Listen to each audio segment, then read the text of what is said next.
Hello, and welcome back to Nocturne Noir. Before we begin, feel free to leave a comment and tell me where you're listening from. I love reading every single one. If you enjoy chilling tales that drift through the Nocturne Noir, don't forget to like the video and subscribe to the channel. Turn on notifications so you never miss a new story. Now, get comfortable, dim the lights if you dare, relax your mind, let the outside world fade away. And let's begin. Story 1. I stared at the house from inside my truck and asked myself one final time whether I truly wanted to do this. The engine had been turned off for several minutes, but I still had both hands wrapped around the steering wheel. My grip was so tight that my fingers had started to ache. The street outside was silent, and most of the houses were dark. It was almost midnight, much too late to visit someone without warning, especially someone I had not spoken to in months. I glanced at myself in the rearview mirror. My hair was messy because I had forgotten to fix it before leaving home. Dark circles had formed beneath my eyes, making me look as though I had not slept in weeks. That was not far from the truth. For nearly a month I had been sleeping only a few hours each night. Some nights I barely slept at all. I could not continue living that way. Whatever was happening to me had to end tonight. I climbed out of my old pickup truck and shut the door. I did not bother locking it, even though the neighborhood was not exactly safe. At that moment, losing my truck was the least of my worries. The house stood at the end of a rough brick path. It was a small, one-story building that looked as if no one had taken care of it for years. The two front windows were covered in dirt. Several pieces of siding had fallen away, exposing pale insulation and dark wooden boards underneath. The grass on both sides of the walkway had grown wild and nearly reached my knees. The place looked terrible, but so did nearly every other house I had passed on the way there. In that neighborhood, it fit in perfectly. I walked slowly toward the front door. Every few steps, I stopped and looked around, pretending to study the broken windows or the empty street. In reality, I was only delaying the moment when I would have to knock. What was I going to say? How could I explain why I had arrived at a woman's house in the middle of the night after she had clearly shown no interest in seeing me again? My heart was beating so hard that I could feel it in my throat. My stomach twisted, and for a moment I thought I might throw up in the yard. When I reached the door, I froze. The yellow paint was old and cracked. Large pieces had peeled away, exposing the weathered wood underneath. I stared at it and thought, what the hell am I doing? Both of my hands were still inside my jacket pockets. When I pulled them out, my palms were covered in sweat. I wiped them against my jeans, took a slow breath, and knocked. Nothing happened. I waited, then knocked again. After almost a minute, I heard movement inside.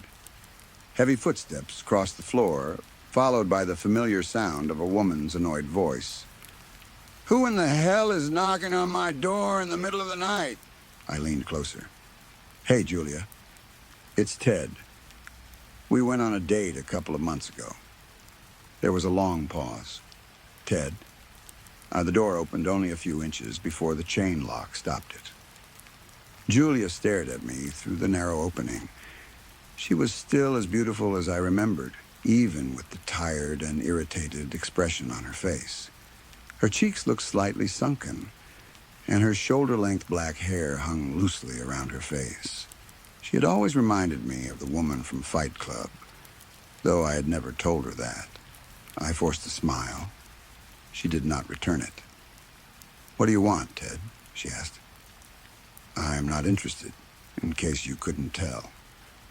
Yeah, I know. I'm not here because of that. When a woman says nothing to you, she's saying plenty. Didn't anyone ever teach you that? They did. I got the message. Believe me, Then why are you standing outside my house at midnight? She lifted a cigarette to her lips and took a long drag. My boyfriend is here, she continued. He's 6'4" and built like a truck. I had to beg him to let me answer the door. She blew the smoke directly into my face. I almost coughed, but held it back. Something about her expression bothered me. She seemed to be studying my face, searching for something. I tried to remain calm, but I had the strange feeling that she had lied. Then a man's voice came from inside the house. Invite him in, babe. Julia looked over her shoulder, then back at me. She gave a disappointed sigh, closed the door, removed the chain, and opened it fully. Come inside, she said. I stepped past her into the living room. A middle-aged man stood near the other side of the room. He was balding, heavy, and wearing a stained white t-shirt with faded jeans. He was certainly not the tall, muscular man Julia had described. The living room was only slightly cleaner than the outside of the house. The air smelled strongly of cigarette smoke. Cheap yellow wallpaper with small purple flowers covered the walls. A worn recliner sat near the center of the room. The carpet was brown, though I suspected it had once been white. A large leather sofa faced an old box television, and the coffee table was covered with empty beer cans and an ashtray overflowing with cigarette butts. The man approached me with a friendly smile and held out his hand. I shook it. Thanks for letting me come inside, I said. I promise I won't stay long. I just needed to come here. Julia moved beside him. The man looked genuinely kind, and Julia seemed comfortable with him. Even though the situation was awkward, it was good to see her happy. I continued staring around the room, especially toward the kitchen behind them. I was so distracted that I did not notice they were both waiting for me to speak. Oh, sorry, I said. Can I sit down? Fine, Julia replied. Tell us your strange story, and then you can leave. Or you can leave before telling it. You can even leave right now. Her boyfriend gave her a disapproving look. She smiled at him. I'm joking. Sit down, Ted. I'll get you a beer. She disappeared into the kitchen. The man extended his hand toward me again, as if remembering something. I'm not great at introductions, he said. My name's Phil. Ted. I know. Julia mentioned it. Take the recliner. I sat down, and Phil lowered himself onto the sofa. I began rubbing my hands together. The fear I had felt outside was returning. Sweat formed on my forehead. Julia came back with a bottle of beer and handed it to me. My hands were shaking so badly that the bottle rattled against my fingers. I placed it on the coffee table before I dropped it. Julia sat beside Phil. They both stared at me. For several seconds, I said nothing. I picked up the beer, took a sip, put it down, then looked from one of them to the other. I was searching for a way to begin without sounding insane. Phil finally broke the silence. Hey, Ted, you don't have a gun or anything, do you? What? No. God, no. I stood halfway from the recliner. I'm sorry. This must look completely crazy. Thank you for letting me in, but I should probably go. Ted, Julia said firmly, why did you come here? I stopped. It's midnight, she continued. We were about to go to bed when you knocked. You don't seem upset that I'm with someone else, so this clearly isn't about us. Why are you here? I slowly sat back down. I looked at Phil. I'm sorry you have to hear any of this. I don't mean to disrespect you by talking about Julia and me. Phil shrugged. You two went on a date. I understand. I'm guessing it went well enough that you ended up back here? Then it didn't work out for some reason. I don't need the details. Of course not. I took a long breath. When I was silent, I could feel my heartbeat pounding in my throat. When I spoke, the feeling became weaker, and that was enough to make me continue. I don't know what caused it, I said, but a few weeks ago I started having nightmares about this house. Julia raised one eyebrow. Nightmares about this place? Was your night here really that bad? She smirked and lit another cigarette. It isn't like that, I said. I wake up inside the house. Sometimes I'm in this living room. Sometimes I'm in the kitchen. Sometimes I'm in the bedroom. Every time I open my eyes and feel complete panic, but I never understand why. Phil leaned forward. The house is always hot, I continued. Not just uncomfortable. It feels like I'm trapped inside an oven, and I can't leave whatever room I wake up in. The doors won't open. The windows won't break. Damn, Phil whispered. He placed an arm around Julia. There's also something else, I said. Something that follows me. Julia's expression became more serious. I never see it clearly. I only catch parts of it when it passes a doorway or moves behind me. But I know it's watching me. Every time it looks at me, I feel sick. What does it look like? Phil asked. It's huge. It walks on two goat-like legs. Julia lifted a hand. This is a lot, Ted. I know. I know it sounds ridiculous. They're only dreams, but the feeling doesn't stop when I wake up. The panic stays with me. The sickness stays too. I feel like I'm having a breakdown every minute of the day. I can't eat properly. I can't work. I always feel like I'm about to throw up. Phil looked concerned. Have you seen a doctor? Several. It felt good to say everything out loud to people who were not doctors. They keep telling me I have anxiety. I know I do, but this is different. Medication doesn't help. Talking doesn't help. The dreams kept pushing me to come here. It feels like this house has been calling me. Julia and Phil exchanged a glance. The doctors say I'm in bad shape, I continued. I barely sleep. And when I do, I wake up here. Julia leaned forward and studied me carefully. Ted, have you been inside my house since the night we were together? No. Are you sure? Yes. I drove past a few times this week, but I never stopped. I wanted to knock, but every time I slowed down, my heart started racing. I would panic and drive away.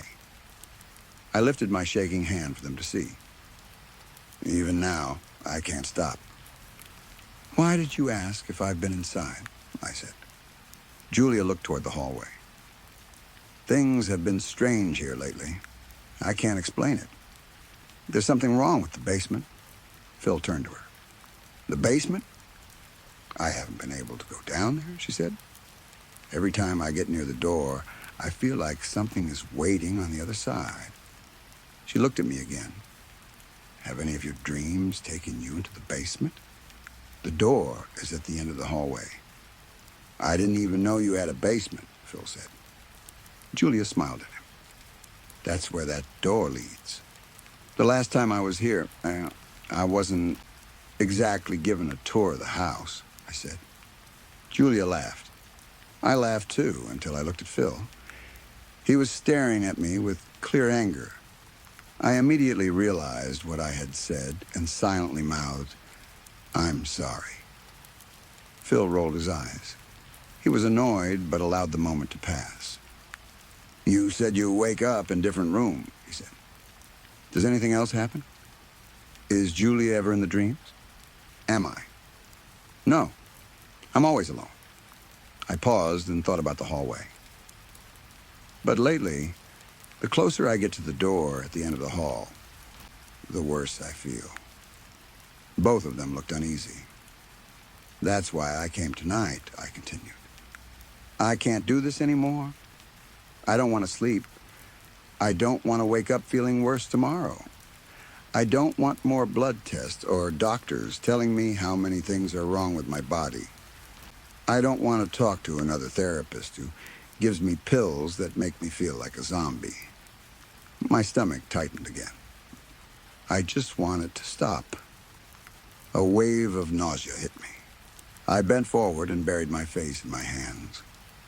"Let's get him something," Julia said. "Come on, honey." She and Phil stood. They spoke quietly as they moved past the kitchen and disappeared down the hall. I could not understand what they were saying. I remained in the recliner, breathing heavily. My mouth was dry. Water. I needed water. I hurried into the kitchen, found a glass, and filled it from the sink. Then I removed one of my pills from my pocket and swallowed it. I was sweating heavily now. I placed both hands on the sink and lowered my head, staring at the water disappearing into the drain. "Hey," I shouted toward the hallway. "I'm sorry.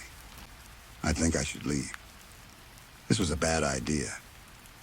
There was no answer. Then the television turned on by itself. The sudden blast of static made me jump. The screen filled with black and white noise, and a loud buzzing sound filled the room. As I moved closer, I noticed something hidden behind the static. At first, it looked like two dark shapes. Then the image became clearer. They were eyes. Large, black eyes filled with rage. They followed me as I moved. The static slowly faded until only the eyes remained on the screen. They stared directly at me. My sickness became worse than it had ever been. A sharp pain tore through my stomach and chest. I dropped to my knees, clutching myself as though I had been struck. The eyes looked down at me from the television. Their anger seemed to grow. For one terrible moment, I believed they were trying to kill me simply by staring. Then the television suddenly switched off. The pain disappeared. I remained on the floor, gasping. I stood slowly, trying to understand what had happened. I reached for another pill, but before I could take one, I heard footsteps rushing down the hallway. Phil ran into the living room. "It's Julia," he shouted. He was panicking. Dark red stains covered the front of his white shirt. "Something's wrong with her." I looked at the blood. "What happened? What are you doing in here?" he demanded. I looked back at the blank television. "Did you see that?" "See what?" For a moment, we stared at each other. Then Phil turned and ran back down the hallway. I followed him. When we reached the bedroom, I saw Julia lying unconscious on the queen-sized mattress. Her arms rested at her sides. Blood covered her face and both arms. "The blood is mine," Phil said. He raised one hand and showed me a deep cut across his palm. "Just help me." He grabbed Julia by the shoulders and shook her. "Don't die, baby.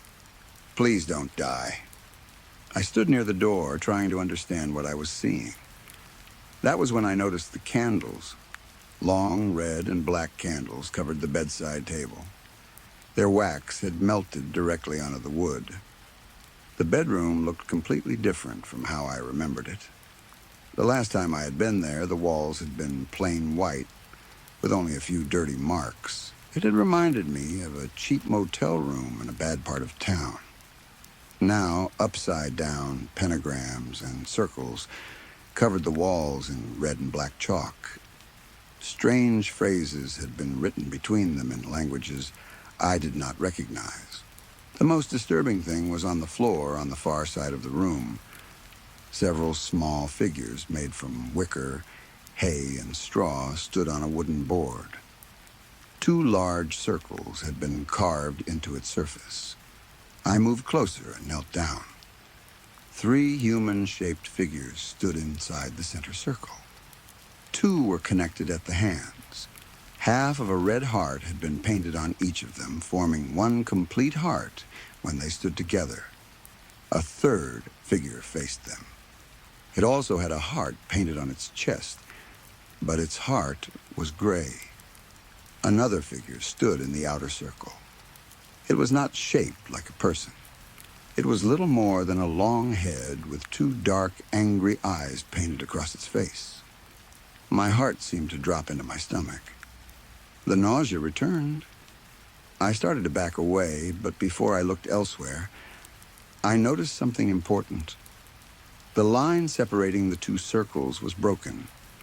A small gap had appeared between them, joining the inner and outer circles. As soon as I noticed it, the sickness faded. The hair on my arms rose. I turned toward the bed. Phil had placed his head against Julia's chest. "Is she breathing?" I asked. "Yes, but she isn't responding." "What's in her hand?" Julia's fingers were tightly closed around something. Phil slowly lifted her hand and forced the fingers open. Inside was a lock of his hair. He stepped back and touched his head, searching for where it had been cut. Julia remained completely still. Phil and I looked at each other from opposite sides of the room. "Did you do this with her?" I asked, pointing at the candles and figures. Phil looked offended. "No, I knew she was interested in witchcraft, but I'm not part of it. I thought she was just more serious than the other Wiccans I've known." "You're telling me she turned her bedroom into some kind of ritual chamber, and you had nothing to do with it?" "It looked like this when I got here. It's her house." His voice became angry. "And we were doing perfectly fine before you showed up." We stared at each other. Then Phil pointed toward me. "And why did you come here at midnight? Because your dreams told you to?" "What kind of explanation is that?" "I know how it sounds. I had nothing to do with this either." I pointed toward the figures. "Look at those circles. Something is wrong with them. They look like us. Do you know what the head in the outer circle means?" Phil moved beside me and knelt. Confusion appeared on his face. "I've never seen this before," he said. "It wasn't here earlier tonight unless she made it while we were watching the movie. She said she needed to do something for a few minutes." "Why are you, Julia, and I inside the middle circle?" I asked. "And what is that thing watching us from outside?" Phil frowned. "I don't see Julia." "What?" "One of these could be me, and the other might be you, but Julia isn't there. There are only two people. And that large face." I looked down. He was right. The third human-shaped figure was gone. Only the figures representing Phil and me remained. The long-headed creature had moved closer to them. "It was there a second ago," I whispered. Phil reached for the large head. I grabbed his wrist. "Don't touch it." "What's wrong with you?" "It could be cursed." Phil looked at me as though I was insane. Then his eyes shifted toward the bed behind me. "Julia?" He rushed to the mattress. It was empty. "Where is she?" He ran into the hallway. "Julia!" "Phil, wait." He was already searching the other rooms, throwing open doors and shouting her name. I stepped into the hallway. The door at the far end stood open. The basement door. The moment I saw it, my stomach tightened. The sickness and fear returned stronger than before. Every part of me wanted to leave the house and run to my truck. But I knew Julia was down there. I also knew that whatever had been following me in my dreams was waiting below. If I wanted the nightmares to stop, I had to enter that basement. Phil continued running from room to room. "I'm going into the basement," I called. "Stay safe up here." He did not answer. I turned the brass handle and looked down. Complete darkness filled the stairway. There was no light switch. The only thing I could see was the top of a narrow set of old stone steps. I began moving down. The stairs had open spaces between them, and I could not stop imagining something reaching out from beneath them and grabbing my ankle. After only 5 steps, the hallway light began to fade. I looked back. The basement door slammed shut. My heart stopped for a second. "Phil! Julia!" I ran back up and hit the door. This isn't funny. Open the damn door. I kicked it, pounded it with my fists, and threw my shoulder against it. It did not move. A sharp pain spread through my chest. I leaned against the door to stop myself from falling backward down the stairs. I reached into my pocket, not for a pill this time, but for the lighter I had brought from home. It was an old gold Zippo. I had taken it so I could smoke during the drive and calm my nerves. I lit it. The flame was weak and did little to brighten the stairway, but it was better than total darkness. I began walking down again. Each step took longer than the last. The fear of something grabbing me through the gaps became almost unbearable. Then I noticed something worse. I had been walking for far too long. Even at my slow pace, no basement should have been that deep. The house was small and only 1 story tall, yet I had already descended what felt like 100 steps.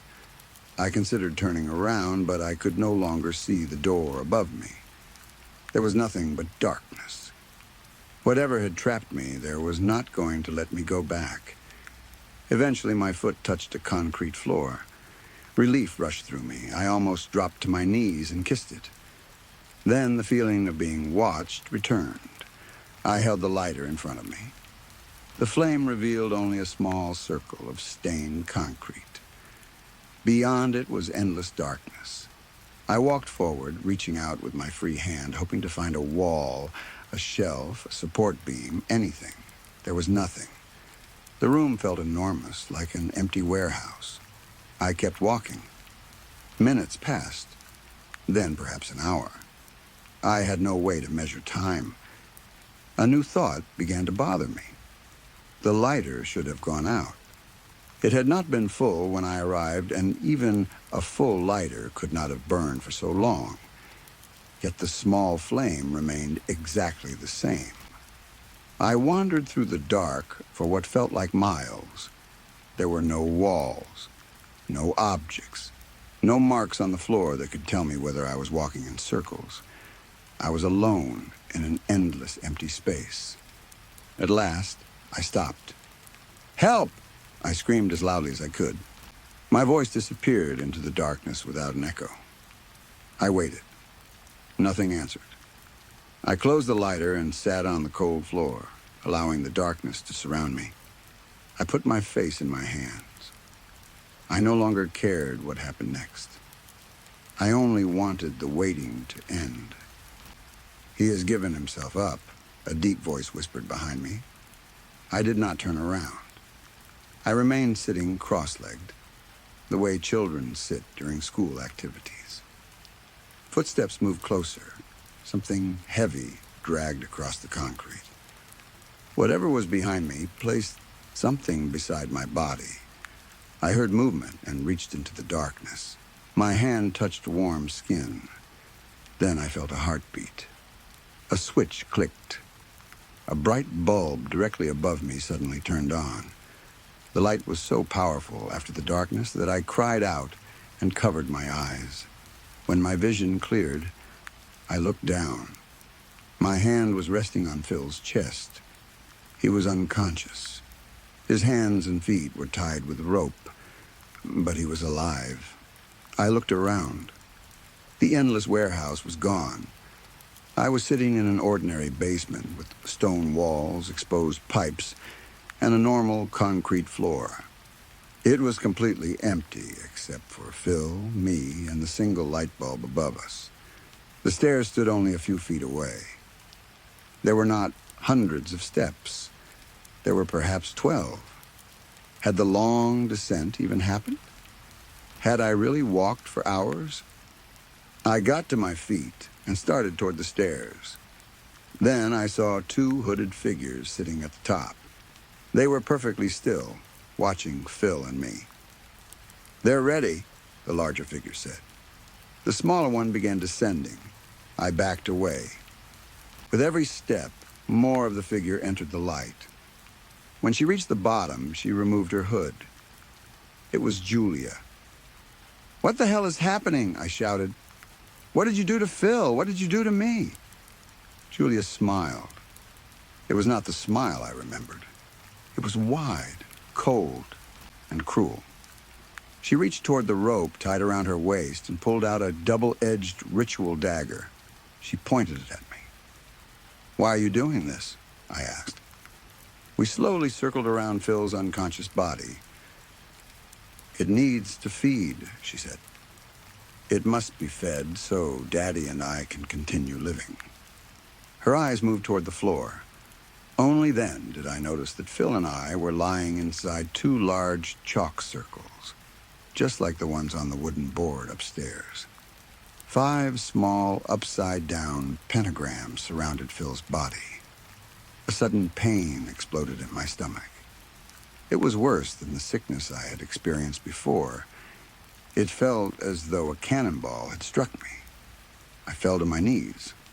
Julia moved behind me and kicked me into the center of the circle beside Phil. He began to wake. "What?" he whispered. "Julia?" She stood above him with a dagger pointed at his chest. But she was no longer smiling. Tears filled her eyes. Her hands trembled.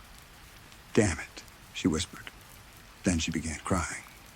"I'm sorry, baby. I love you. This isn't fair." She turned toward the larger hooded figure.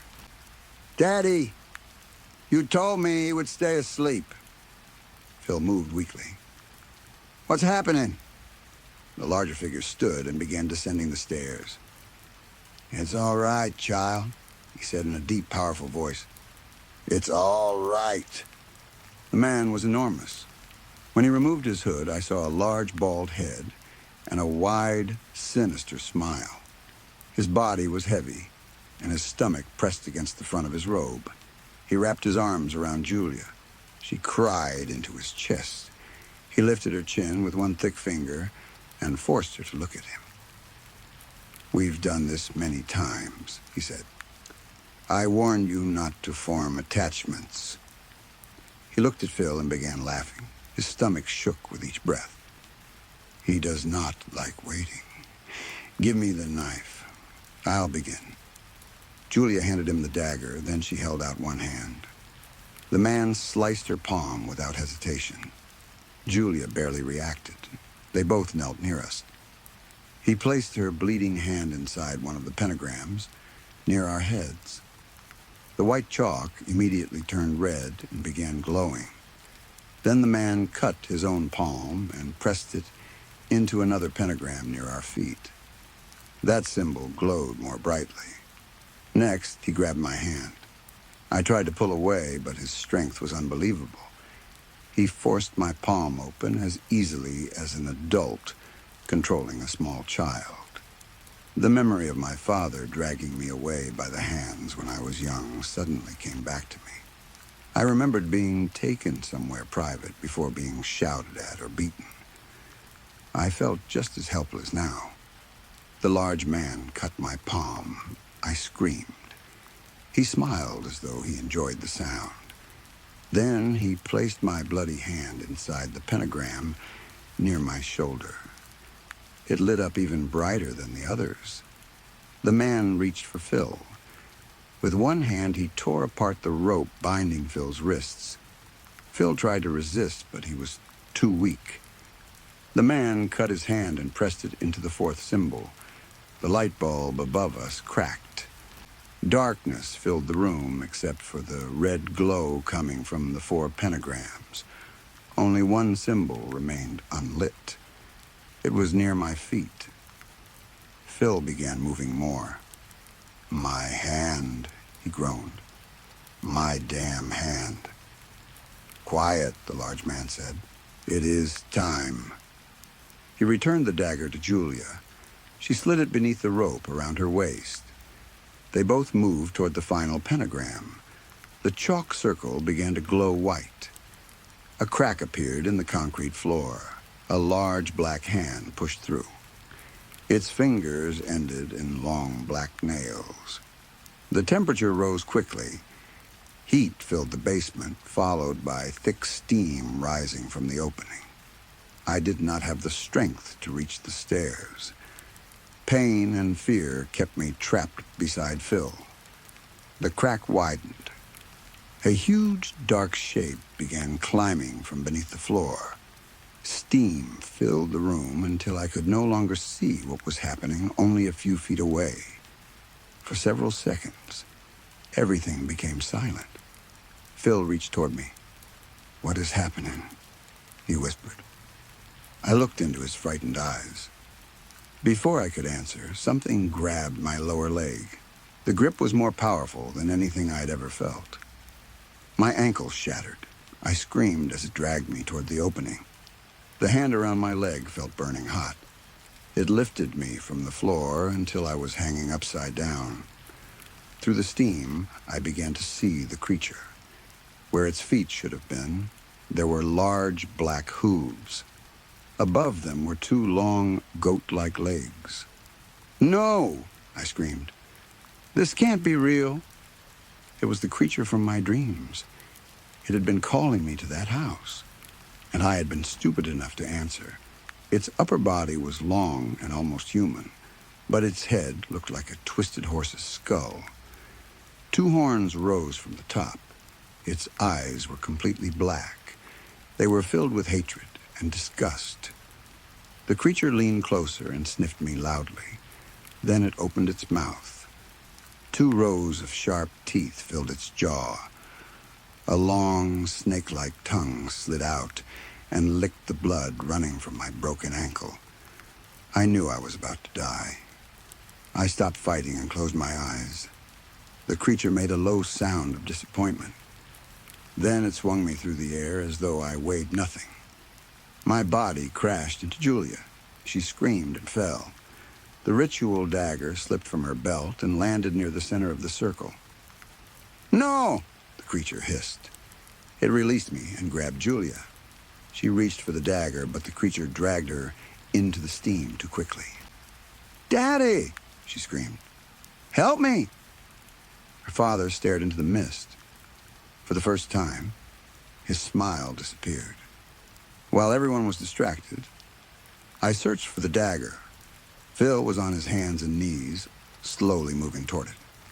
My ankle was broken, and several of my ribs had probably cracked when the creature threw me. I knew that without help, I would die there. Julia's father watched the steam with deep disappointment. "Julia, my child," he said. Then his expression became angry. "You knew better. You were told to bring the correct food." Julia screamed from somewhere inside the mist. Her father continued speaking. "You fell in love with this fat boy, didn't you? He warned you. One who has given himself up and one who has not. That is how it has always been. Daddy, please." Her father covered his mouth with one hand. Through the steam, I could see the creature holding Julia upside down. She kicked and fought wildly. "Don't fight, baby girl," her father said in the same calm, preacher-like voice. "I served you," Julia cried. "I served you forever." The creature gave no answer. It grabbed her with both hands. She screamed once more. Then her scream stopped. In a single violent movement, the creature tore her body in half. Blood sprayed across the basement, covering her father and me. Phil suddenly rose beside me. He had found the dagger. He ran directly at Julia's father. The large man was frozen by what he had just witnessed. Phil drove the knife into his eye. The man fell to one knee and screamed. Phil ran back to me. "Let's go." I placed one arm around his shoulders. He lifted me, and together we struggled toward the stairs. I did not look behind us. Through the father's screams, I heard the loud cracking of bones. I knew the creature was eating Julia's body. We climbed the stairs and escaped through the house. When we reached the front yard, morning sunlight was spreading across the street. Phil carried me away from the door and gently lowered me onto the ground. We sat there in silence, staring at the house. Steam poured from the small basement windows. After several minutes, Phil looked at me. "Man, I really wish you hadn't come over." For some reason, we both started laughing. Maybe it was shock. Maybe it was the relief of being alive. Phil turned out to be a great man. We remained in contact after that night and sometimes met at bars. We talked about our injuries, our nightmares, and how difficult it was to return to normal life. The police never contacted either of us. We did not know whether Julia's father had survived or whether the house had burned, collapsed, or simply remained empty. We had prepared a false story in case the police ever questioned us, but no one did. Phil and I agreed never to tell anyone the truth. We did not want people searching for the house. More importantly, we did not want anyone searching for the creature that had found us. Over time, my injuries healed. The nightmares stopped. The sickness disappeared. My life slowly returned to normal. Then Phil stopped calling. Several months passed without a message from him. I assumed he needed space and did not want to keep talking about what happened. One evening, my phone rang. It was Phil. His voice sounded exhausted and frightened. "Ted," he said, "have you been feeling sick again?" "No. Why?" There was a long silence. "I've started having dreams." My body went cold. "What kind of dreams? Like yours?" "Except mine don't happen in the house." "Where do they happen?" "In the woods." He told me that every dream began with him waking alone among tall trees. The forest was dark, even when the sun should have been out. He would hear footsteps behind him and begin walking deeper between the trees. He could never turn around. The path always led him to a clearing. In the center of the clearing was the same demonic circle we had been lying inside in Julia's basement. A large man stood inside it. The man had only one eye. Every dream ended when Phil reached the circle and stood face to face with him. Then Phil told me he had started feeling sick. He had the same nausea, fear, and panic that I had suffered before going to Julia's house. He believed the one-eyed man was calling him. He said he knew he had to go into the woods and find him. I remembered the dagger entering Julia's father's eye. I remembered the large man falling to his knees. Whatever had happened in that basement was not over. The creature had rejected Phil that night. But perhaps something else had chosen him. "I have to go," Phil said. "I can't keep having these dreams." I looked toward my bedroom window and saw my reflection in the dark glass. I remembered the endless staircase, the eyes inside the television, the glowing circles, and the creature's black hand crushing my ankle. I knew exactly what would happen if Phil went alone. "You're not going by yourself," I told him. There was silence on the other end. Then Phil gave a nervous laugh. "I was hoping you'd say that." Story 2. Maya. No, wait. We should call you Maya Nikolaevna now. Jana said it with a bright smile as she opened the door to Maya's new office. The room was small and narrow, but it felt strangely comfortable. Everything had been placed with great care. A large wooden desk stood near the window. A soft leather chair waited behind it, looking far more expensive than anything Maya had used at her previous jobs. There was a new computer, a printer, several empty shelves, and even a small coffee machine in the corner. Maya slowly walked around the room, running her fingers across the smooth surface of the desk. She loved it. For the first time in years, she felt that someone had taken her position seriously. She had been hired as the head of a department, and this office finally looked like the kind of place a department head should have. Still, something was missing. "Where is everyone?" Maya asked. Jana paused near the door. "Everyone?"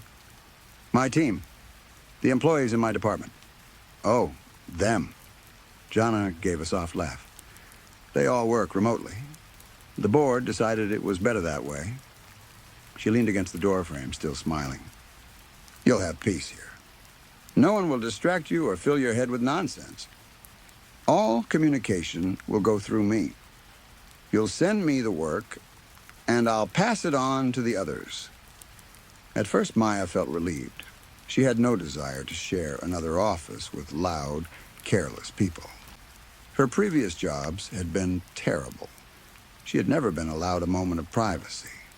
Her co-workers entered her space whenever they wanted, touched her things without asking, and behaved as if she were invisible. Even though Maya had been a supervisor, no one had respected her authority. They called her simply Maya, never Maya Nikolaevna, even though she was already in her 30s. They spoke to her as if she were a foolish younger sister instead of their manager. Whenever she asked for a report, someone would complain. Whenever she gave an order, they would argue.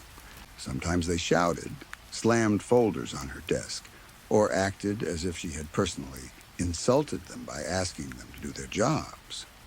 In the end, Maya often completed the work herself. People took pens from her desk and never returned them. They borrowed documents without permission. Women stood beside her chair trying on new clothes, exchanging recipes, and speaking loudly about their private lives. Maya learned things she had never wanted to know.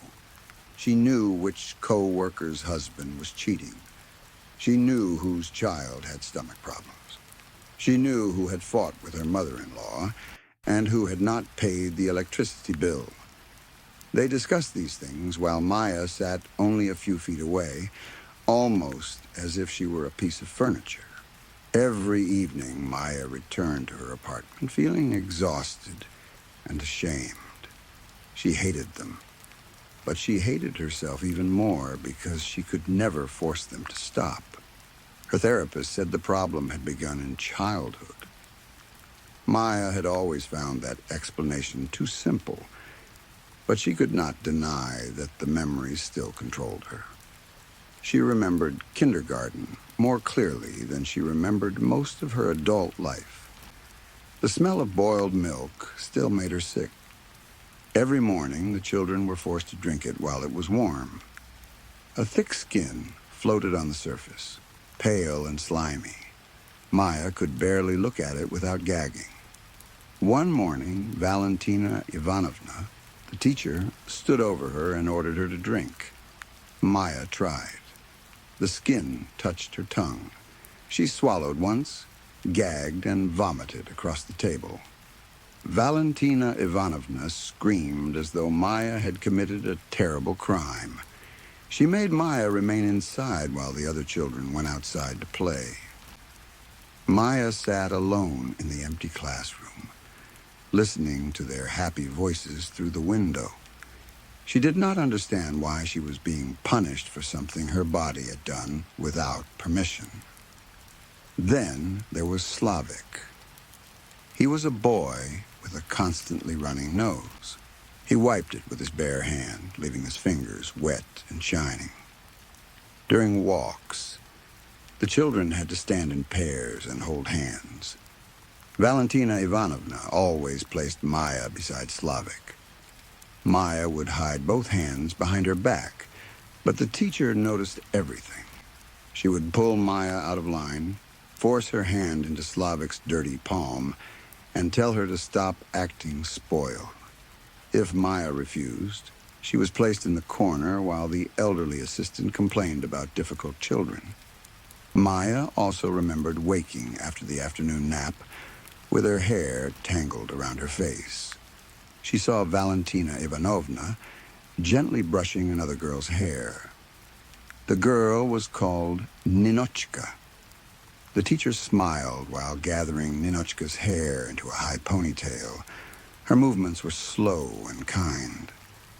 Maya stood nearby, gathering her courage. Valentina Ivanovna, she whispered, could you do mine too? The teacher looked at her as if she had smelled something unpleasant. Your mother will do it when she arrives. Maya lowered her head.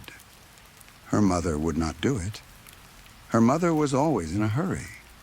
If the assistant had not secretly pulled Maya aside and fixed her hair, she would have walked around all afternoon looking like a stray animal. Home was not much better. Maya's mother worked long hours and seemed tired of everything, including her own daughter. She returned home, prepared a quick meal, painted her lips, put on the only good dress she owned, and left again. Sometimes she left Maya with an elderly neighbor who could barely hear. The woman sat in front of the television while Maya played alone on the floor. Maya watched other families and slowly began to believe there was something wrong with her. Her classmates received birthday gifts. Their parents asked about school. Their mothers hugged them, fixed their hair, and remembered the names of their friends. Maya's mother rarely remembered anything. A thought settled deep inside Maya while she was still young. I am broken. I am bad. No one can love me. She grew older, but the frightened child remained inside her. Now she was 35, unmarried and alone. She had already lost 2 jobs. The first company had dismissed several employees when money became tight. Maya had been one of the first to go. At the second company, she discovered that promotions were reserved for the director's relatives. Every few months, another cousin, nephew, or family friend appeared and received a better position. Maya finally quit. For several weeks, she searched for work. She attended interviews, answered pointless questions, and waited for calls that never came. Eventually, she stopped expecting anything and simply uploaded her resume to several employment websites. Then, this company contacted her. Everything happened very quickly. Too quickly. 1 interview. A short conversation with Jana. A generous salary. A management position. Maya had barely understood what the company actually did, but she had accepted without hesitation. Now she had a private office, a large desk, and a boss who treated her with respect. It felt perfect. Almost too perfect. A soft knock brought Maya back to the present. Jana appeared in the doorway carrying 2 cups of coffee. "Taking a break already, Maya Nikolaevna," she teased. Maya smiled. Jana was the only person in the building who spoke warmly to her. She was older than Maya and always dressed with great care. Her suits fit perfectly. Her jewelry was expensive, but never excessive. She walked with confidence and seemed to understand every hidden rule of the business world. Within a few weeks, they began spending more time together. They remained at the office after everyone else had left, although Maya never saw these other employees arrive or leave.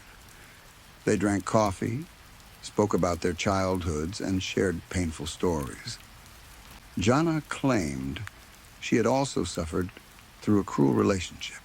She said she no longer trusted men and had no interest in marriage.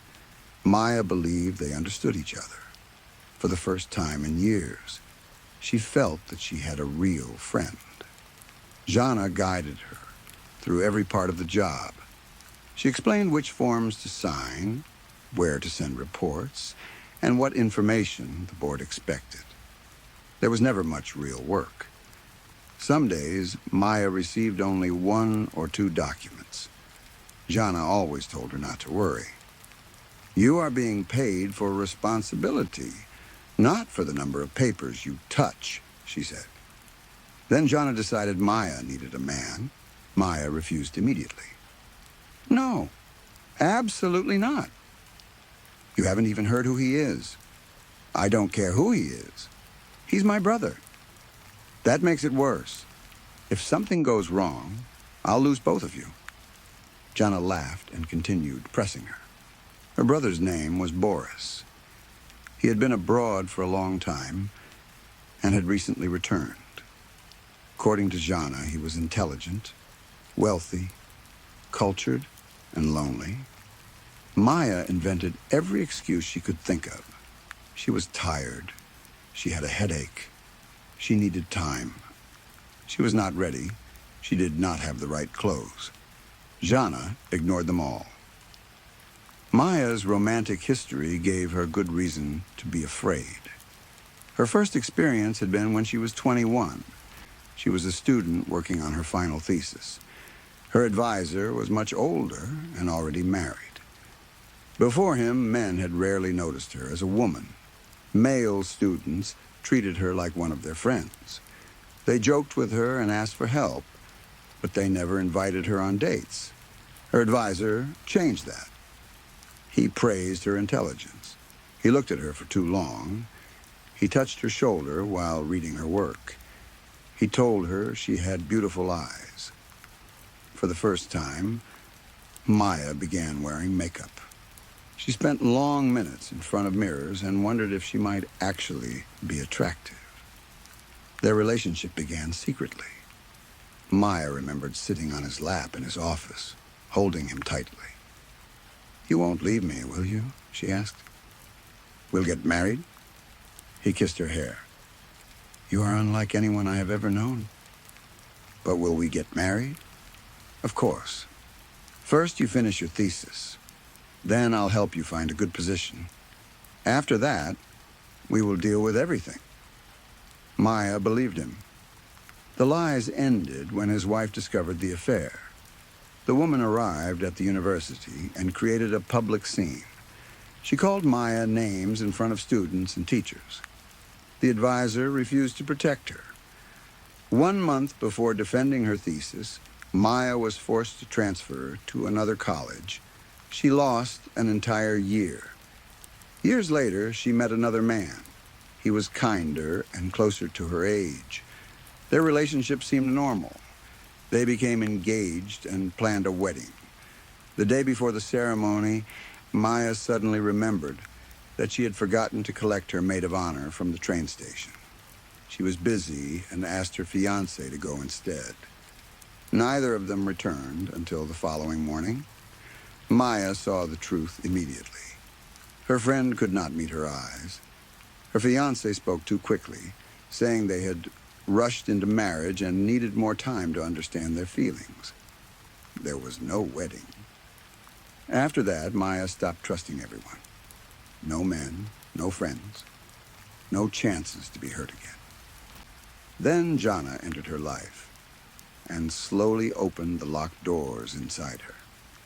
When Maya finally agreed to meet Boris, she told herself she was only doing it to stop Jana from asking. A car collected them after works. They drove beyond the crowded part of the city and continued until the buildings became fewer. Eventually, they reached a huge estate hidden behind a tall fence. Security cameras covered the walls. The heavy gates opened automatically, allowing the car to enter. Inside was a beautiful courtyard designed in an old English style. A path made from rough stone led towards a high porch surrounded by climbing roses. A man stood waiting beneath the porch lights. Boris appeared to be in his late 40s or early 50s. His hair was thinning, but he carried himself proudly. His suit looked custom-made. His smile was perfect, although it seemed carefully practiced. He kissed Jana's hand, then he turned to Maya. His eyes fixed on hers. They were dark and intense. He did not blink. He took Maya's hand and bent over it. His lips touched her skin lightly. The kiss felt cold, almost like the brush of a dead leaf. "Boris, this is Maya," Jana said. "Maya, my brother." "A great pleasure," Boris replied. His voice was low and rough. He continued holding Maya's hand until she gently pulled it away. His smile did not change. He opened the doors and welcomed them inside. Everything Boris did was graceful, but there was no true warmth in it. He behaved like an aristocrat, following rules he had learned long ago. He led them into a huge dining room filled with bright light. The table was covered with food. Maya had never seen so much meat prepared in so many different ways. There were sausages, pâtés, slices of ham, roasted cuts, thin pieces of raw meat, and dishes she could not name. The smell was rich and almost overwhelming. Fat shone on the surfaces of the food beneath the lights. "Do you like it?" Boris asked, leaning close enough for Maya to feel his breath.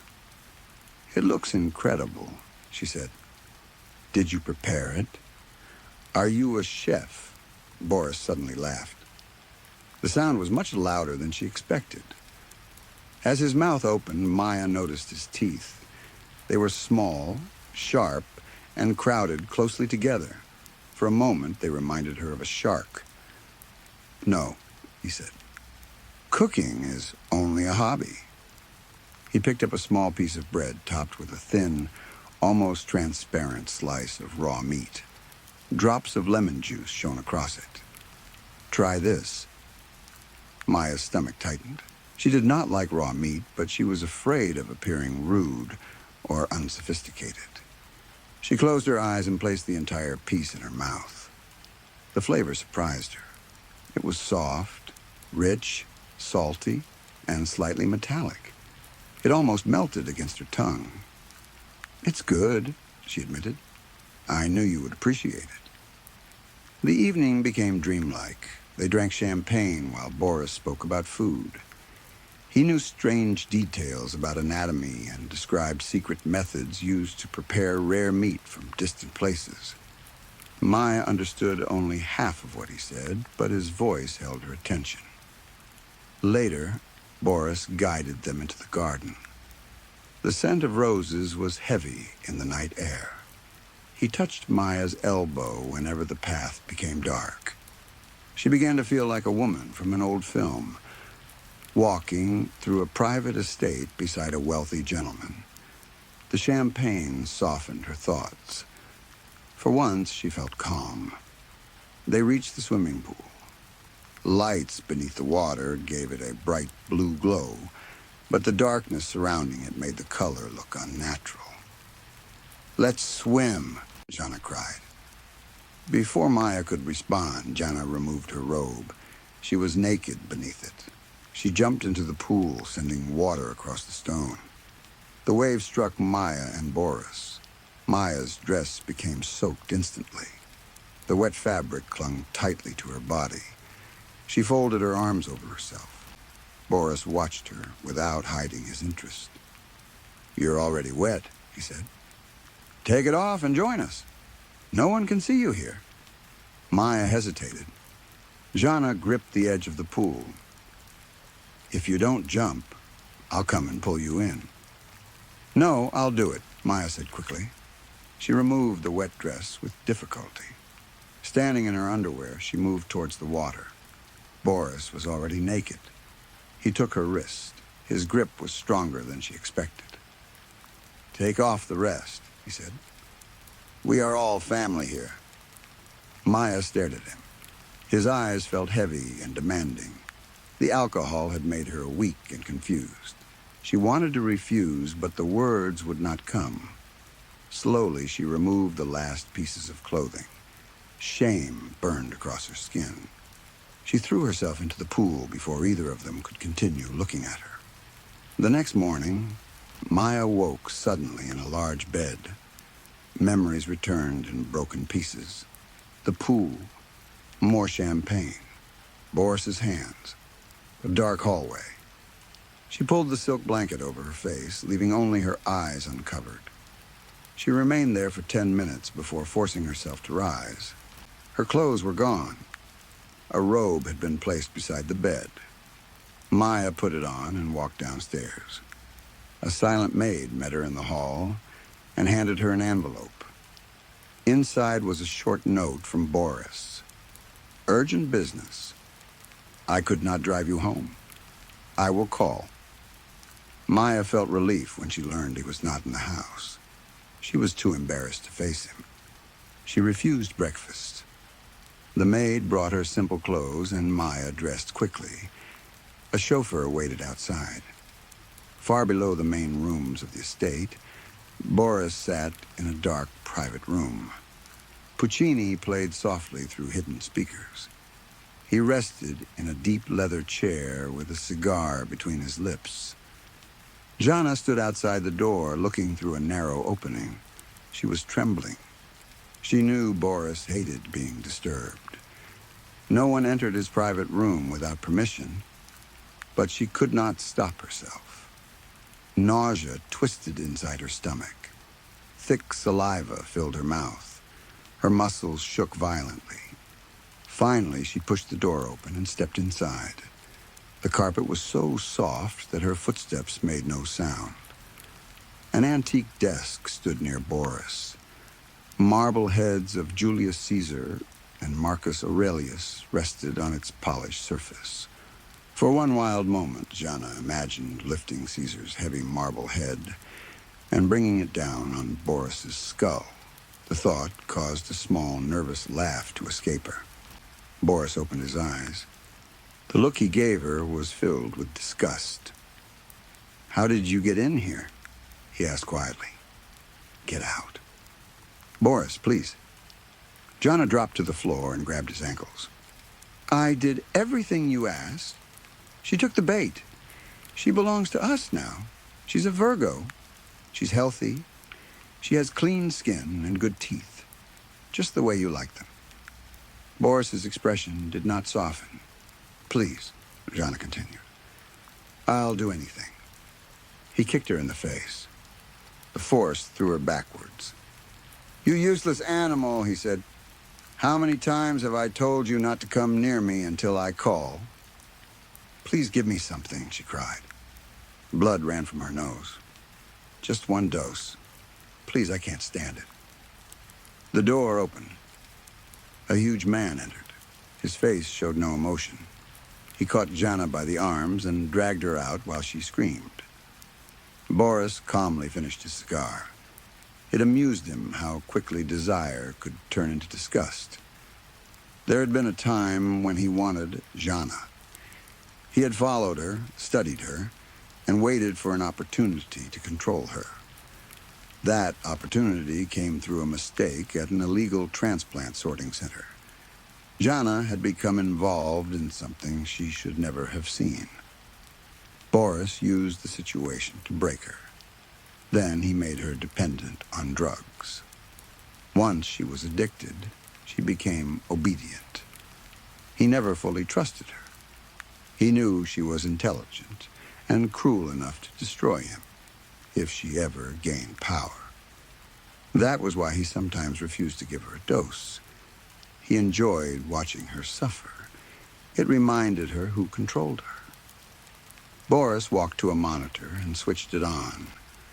The screen showed Jana locked inside a bare room, rolling across the floor in the pain of withdrawal. He sat down and watched. Maya spent all of Sunday inside her apartment. She carried her phone everywhere. She could not clean, read, or rest. What if Boris called while she was in the shower? What if he arrived without warning? What if she looked tired when he saw her? She washed her hair, applied makeup, and remained fully dressed until late at night. Boris finally called at 11. His voice was calm and charming. He invited her to a private club the following Friday. "I'll pick you up at 10, he said. Maya agreed immediately. On Wednesday, a courier arrived at her office.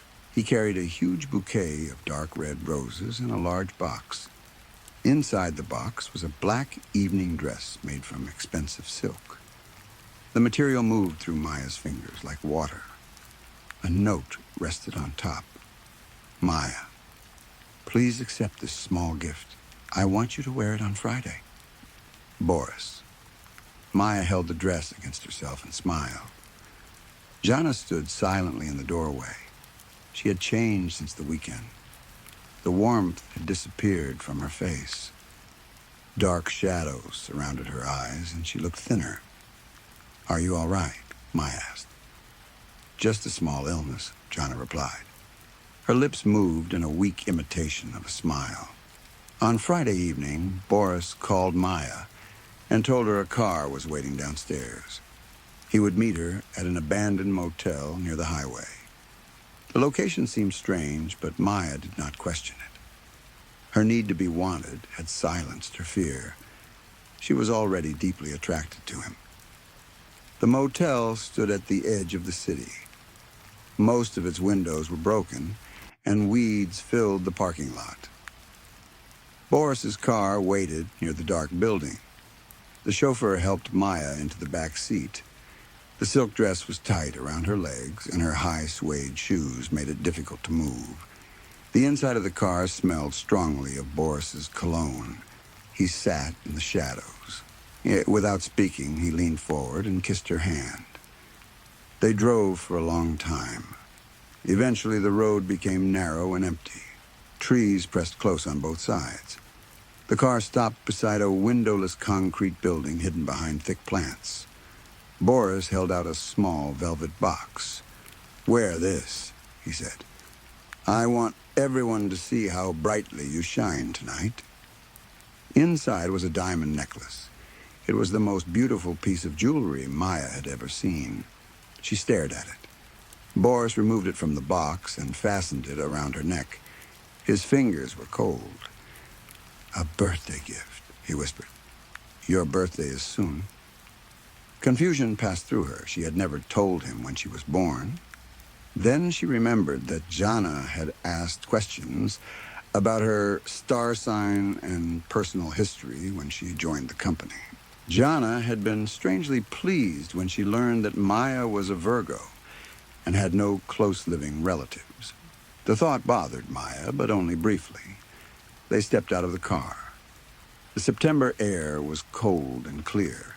Stars filled the sky above the hidden building. No lights shone through the concrete walls. Boris held Maya's elbow and guided her forward. A shadow moved away from the wall. It was a man dressed in dark clothing. He led them to a reinforced side door, then disappeared. Boris knocked in a specific pattern. The door opened. They entered a narrow corridor and reached a heavy metal barrier. Boris placed his thumb against the scanner. The door opened with a quiet hiss. Beyond it was another hall and another guarded entrance. Two large men in suits waited there. Boris removed a hidden pistol from beneath his jacket and handed it to one guard. He placed his watch and phone on a tray. The second guard searched Maya with a metal detector. She began to feel nervous. Then the doors opened. Brilliant light flooded over them. They had entered an enormous banquet hall filled with luxury. Crystal lights hung from the ceiling. Gold decorations covered the walls. A loud voice came through the speakers. "Returning club member Mr. Boris Glebov, accompanied by his beautiful guest." Everyone applauded. Maya looked around. Most of the guests were elderly and extremely wealthy. The men wore expensive tuxedos. The women wore shining gowns and heavy jewelry. Diamonds hung from wrinkled ears and covered thin, spotted fingers. Boris led Maya through a path formed by the guests. They smiled and bowed as she passed. There was something strange in their attention. They did not look at her the way people normally looked at a beautiful woman. They studied her. Their eyes moved over her arms, shoulders, neck, and legs. Maya stumbled on the tight edge of her dress. Boris tightened his grip on her elbow until it hurt. "Smile," he whispered. "Smile." They reached a small stage. The announcer introduced another member. Mr. Richard Berezkin and his lovely guest. An elderly man entered with a young woman. The man was thin and almost skeletal. His bald head shone beneath the lights. The girl beside him looked frightened. She was younger than Maya, with round cheeks and short legs. Her dress was much too small and revealed most of her chest. Her name was Elena. Maya met her eyes for a moment. Elena looked just as confused as she felt. Suddenly, the main lights went out. Powerful spotlights struck Maya and Elena. Both women raised their hands to protect their eyes. A low laugh moved through the crowd. Boris and Richard stepped away from the stage, leaving the women alone beneath the harsh light. "Ladies and gentlemen," the announcer called, "tonight's main course will now be selected." Maya's smile disappeared. "Guest number 1 is the incomparable Maya." The crowd screamed and applauded. "And guest number 2 is the beautiful Elena." The response was even louder. Young men in white shirts hurried between the tables carrying silver trays. Guests dropped heavy tokens onto them. Each token was marked with either the number 1 or number 2. Maya tried to understand. She searched the room for Boris. He stood near an elderly woman, speaking calmly as though nothing unusual was happening. The announcer continued. "While the votes are counted, please welcome our master chefs, Edward and Gennady." Two huge men came onto the stage. They wore black shirts and thick leather butcher aprons. Their arms were large and covered with hair. They crossed them over their chests and turned towards the crowd. The guests shouted their names and struck the tables. The two chefs disappeared behind a dark curtain. Maya's thoughts began breaking apart. She wanted to leave the stage, but she did not know where to go. The doors were guarded. Boris had brought her there. Everyone seemed to understand something she did not. Music began. Guests moved onto the dance floor. Boris danced with an elderly woman, whispering into her ear. The woman laughed loudly. Then the music stopped. Silence filled the room.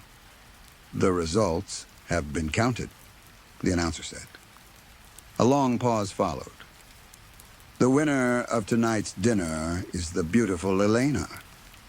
The hall exploded with sound. Elena began crying. A throne covered in velvet was pushed onto the stage. A diamond tiara was forced into her hair. 4 young men lifted the throne and carried her through the room. Guests knelt and kissed her bare leg as she passed. Someone caught Maya by the arm and pulled her into the darkness. It was Boris. He looked angry. He dragged her to a table without explaining anything. Maya sat beside him, feeling ashamed, although she did not understand what she had done wrong. The old childhood feeling returned. She had disappointed someone again. Elena was taken to a private table. 2 muscular men without shirts began feeding her from gold spoons. They gave her rich foods, tequila, and champagne. At first, Elena refused. The men laughed and pushed more food towards her mouth. Within an hour, she was deeply drunk. She laughed without control, and her words became unclear. When she tried to stand, one of the men forced her back into her chair. The music returned. Boris asked Maya to dance. His mood had changed again. He smiled, spoke gently, and guided her across the floor. The party continued with billiards, bowling, and other games. Old men constantly found reasons to touch Maya's back, arms, or waist. After 3 sweet cocktails, her fear became distant. Eventually, everyone returned to the tables. Maya was very hungry. Large plates of meat were served. The food tasted extraordinary. It was soft, rich, and perfectly cooked. Maya ate quickly, filling her plate more than once. Boris watched her. A slow smile appeared on his face. "This is wonderful," Maya said with her mouth still full. Boris laughed. His eyes remained cold. He ate almost nothing. He only drank. When Maya finished, she looked towards Elena's table. It was empty. Elena was gone. The throne had also disappeared. The guests seemed tired now. Some looked bored. The announcer called for silence. A large framed photograph was carried into the hall. It showed Elena smiling. Black ribbons and fresh flowers surrounded the picture. A recording of Elena's laughing voice played through the speakers. "Thank you for such a wonderful and unforgettable evening," the recording said.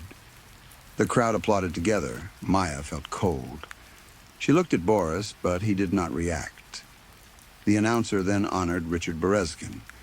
He received a 7th star for his membership in the club. The newest star was made from diamonds. 6 others already decorated his jacket. He had delivered 7 guests. The guests stared at him with envy and admiration. The announcer promised another banquet the following Friday. When Maya and Boris left, their phones and other belongings were returned. Maya checked the time. It was 7 in the morning. Outside, the sun was rising. Birds sang in the small courtyard. After the darkness of the club, the morning felt painfully beautiful. Maya did not want Boris to leave her. She hoped he would take her back to his estate. Instead, he opened the car door and instructed the driver to take her home. Maya turned towards him. "Would you come to my apartment for breakfast?" Boris's face became blank. "Another time," he said. He pushed the door closed. Maya spent the entire weekend waiting for his call. She took the phone into the bathroom and even placed it beside the shower. It remained silent. On Monday, Jana did not come to work. Maya called her repeatedly, but the same recorded message answered every time. "The subscriber is unavailable." There was no work without Jana. The office felt empty and dead. Maya realized that Jana had been responsible for everything. Without her, no emails arrived. No reports were requested. No one contacted Maya. On Wednesday, another package came from Boris. Inside was a black lace outfit. It was almost completely transparent and would cover very little. The note said, "I chose this for you. Wear it on Friday. Do not use makeup. Leave your hair loose." Maya held the lace between her fingers. She felt both excited and afraid. A car stopped outside. Jana stepped out. Maya quickly hid the outfit in its box and hurried into the hall. "Jana!" Jana barely looked at her. She gave a stiff nod and entered her office. A few minutes later, she came to Maya carrying 2 coffees. She wore large black sunglasses. They exchanged a few meaningless words. Then Jana deliberately knocked a napkin from the desk. It fell into the folds of Maya's skirt. Jana left without speaking. Maya unfolded the napkin beneath the desk. An address had been written in shaking handwriting. "We must meet. Do not leave this note here. Burn it or swallow it. A cab is coming for you." It was 4:30. Work ended in half an hour. Maya watched Jana leave in a car. Seconds later, another cab stopped outside. Maya hurried downstairs and climbed inside. The cab took her to an old apartment building. Jana waited in a small, dark kitchen. A half-empty bottle of vodka stood on the table. By the end of their conversation, Maya was smoking one cigarette after another, even though she had never smoked before. Her hands shook violently. Jana told her everything. The private club was a gathering place for powerful cannibals.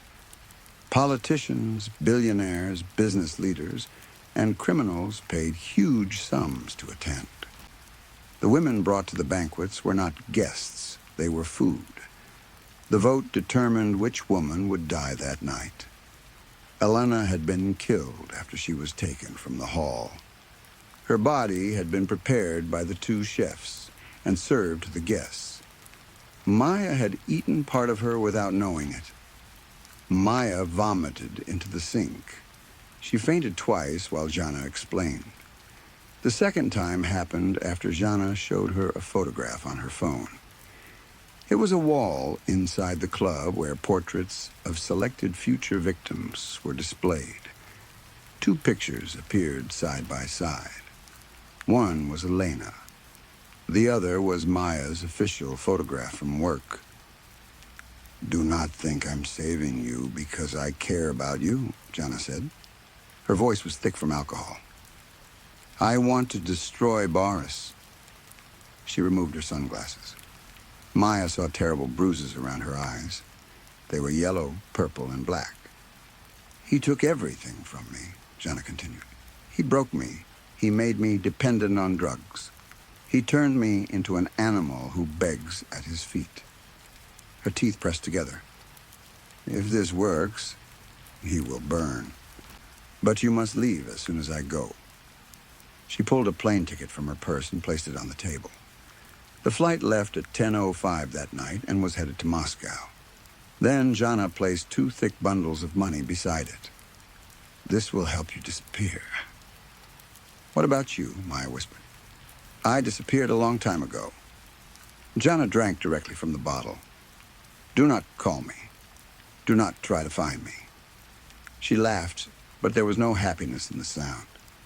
Just for fun, what is your blood type? Be positive. Jana smiled weakly. Then your kidneys would be no use to me anyway. Perhaps we won't meet in the next life. She lowered her head onto the table. Maya stood there for several minutes, unable to move. Then she took the ticket and money. She would remember Jana for the rest of her life. Each year, when she prayed for her dead family, she also prayed for the woman who had betrayed her and then saved her. That Friday, Jana went to the club in Maya's place. She wore the transparent black outfit Boris had sent. She covered her hair with a matching wig and used Maya's perfume. Heavy makeup and dark glasses hid the bruises on her face. Then she entered the waiting car. She knew she would not return. Later that year, the entire organization was exposed. For years, the police had heard rumors about a secret club used by wealthy people. They had never found enough evidence to locate it. The first real clue came from a body discovered behind the abandoned highway motel. It was Jana. She had been shot several times. During the examination, investigators searched everything she had been wearing. Inside the narrow toe of one suede shoe, they discovered a tightly rolled piece of paper. Jana had hidden it where no one thought to look. The paper contained names, bank accounts, dates, and the exact location of the underground club. It also included information about other properties, illegal transplant centers, and companies used to find victims. Police raided the club. They arrested politicians, business owners, officials, and wealthy families who had believed their money would protect them forever. Freezers and kitchens hidden beneath the building contained enough evidence to prove years of murder. Among those dragged from the property in handcuffs was Boris Glebov. Investigators discovered that he had once worked in illegal organ trafficking. For years, he had sold organs through secret medical networks. Eventually, he had found another way to make money from the bodies that remained. He turned human flesh into luxury food for people rich and cruel enough to pay for it. Maya survived because Jana had decided, for reasons of her own, to strike back. But survival did not return Maya's old life. She could no longer enter a butcher shop without feeling sick. She could not look at raw meat. The smell of expensive cologne made her heart race. Sometimes she dreamed of the banquet hall. In those dreams, she was standing beneath the bright spotlight again. The guests were screaming her name and throwing silver tokens onto trays. Boris stood in the darkness, smiling with his sharp, crowded teeth. Then the announcer paused before reading the result. Maya always woke before he said her name. She never learned whether Jana had originally chosen her, only because she was lonely, healthy, and easy to control. Perhaps every kind word had been false. Perhaps the coffee, the late-night conversations, and their shared secrets had all been a part of the trap. Yet Jana had given her life to provide the evidence that destroyed them. That was the part Maya could never understand. Maybe a small piece of the woman she had believed was her friend had remained alive beneath the addiction and fear Maybe Jana had looked at Maya and seen another lonely child who had spent her whole life begging to be loved. Or perhaps she had simply hated Boris more than she valued her own survival. Maya would never know. She only knew that the most dangerous people did not always hide in dark streets or abandoned buildings. Sometimes they offered you a beautiful office. Sometimes they called you by a respectful name. Sometimes they brought flowers, dresses, and diamonds. Sometimes they studied every wound inside you and gave you exactly what you had wanted all your life. Attention, friendship, love. Then when you finally felt safe, they led you smiling towards the table. Story 3. I had known Crater since my sophomore year of high school. It was my sophomore year anyway. He was already a senior. Actually, I think it was his second senior year. We became friends because we both noticed a huge weakness in the security around school assembly presentations. Anyone who understood the equipment could take control of the projector, sound system, or video feed without much trouble. Not that the assemblies needed our help becoming ridiculous. One time, a group of bodybuilders for Jesus came to our school gym and tore phone books in half while techno-gospel music played through the speakers. It was already the strangest show anyone could imagine. Crater and I simply believed we could make things more interesting. He was one of those people who would disappear for days or weeks without warning. He might travel with his family, stay with relatives, go on some strange camping trip, or simply stop answering the phone. Then he would suddenly return and act as though he had only been gone for an afternoon. So I was not surprised that I had not heard from him in a while. One evening, he called me out of nowhere. He said he had been traveling with his family. They had gone through New England and spent some time near Cape Cod. He told me he was back home, and that I needed to come over because he had found something wonderful. He would not explain what it was. He only said, "You need to see this." That Friday night, I drove out to his family's property. They lived on a large patch of land that was still mostly covered by woods. Their home was a clean but modest trailer at the end of a gravel driveway. The family was not exactly poor, but they did not live like they had much money either. Crater always had a strange smell around him, like smoke, old clothes, motor oil, and whatever had been growing in his room for too long. There were a lot of places that probably would not have let him through the door if he had arrived alone. Luckily for him, he often had me. I was his passport into polite society, a white trash passport. White trashport, I said firmly to my reflection in the rearview mirror. I wanted to make the term official before getting out of the car. My car at the time was a late model Ford Tempo, painted in 2 shades of gold and black. It had oversized 18-inch rims and windows that were probably darker than the law allowed. I put it in park, shut off the engine, and walked toward the trailer. Crater met me at the storm door. He had a joint between his fingers and was taking a long pull from it when he noticed me standing on the porch. Without thinking, he tried to pass it to me. The closed screen door was still between us. He stared at the joint, then at the door, then at me. Finally, he raised both arms in silent defeat. The motion seemed to open some kind of invisible valve in him because he released a huge cloud of smoke he had been holding in his lungs. A second later, his smooth and playful movements turned into a violent coughing fit. He lowered his head, coughed into his chest, and waved me inside. I followed him through the living room toward the small kitchen area.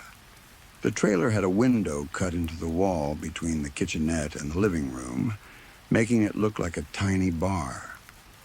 Crater stood on one side of it, while I remained on the other. He held a drink in one hand and tried to time each sip between coughs.